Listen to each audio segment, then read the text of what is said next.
గడిచిన ప్రభుత్వంలో ఎలా చేశారు అర్థం కాలేదా? సెక్రటేరియట్కి ఎప్పుడు పడితే ఎప్పుడు వస్తారని జనాలు కలుస్తారంటే అది కూడా ఉండేది కాదు. ఒక నియంత పరిపాలనలా కనిపించింది చాలా మందికి, అందుకే మాకు వద్దని చెప్పి తీస్తారు. ఫైన్.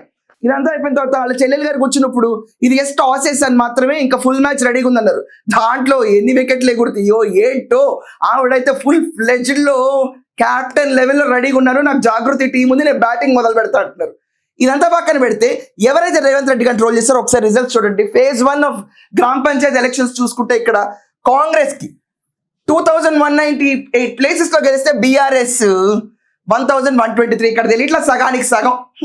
బీజేపీ అయితే 175. ఇలా అసలు ఆటలు అట్టుబడి ఇక్కడ వదిలేయచ్చు మనం.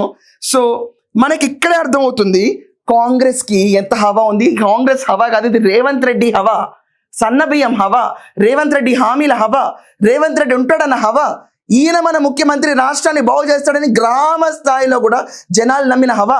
జూబ్లీ హిల్స్ లో బై ఎలక్షన్లు పెట్టిన రేవంత్ రెడ్డి పార్టీగా గెలవాలి, ఇంకెవరు గెలవడానికి వీలేదని చెప్పి 25,000 మెజారిటీతో గెలిపించిన హవా. ఇప్పుడు ఫేజ్ 2 చూద్దాం. ఇక్కడ చూడండి, ఫేజ్ 2 లో కాంగ్రెస్ 1864 ప్లేసెస్ లో గెలిస్తే బీఆర్ఎస్ 1127, మళ్ళీ ఇక్కడ 214, అదర్స్ 492. ఇది రేవంత్ రెడ్డి హవా. అర్థమైందా?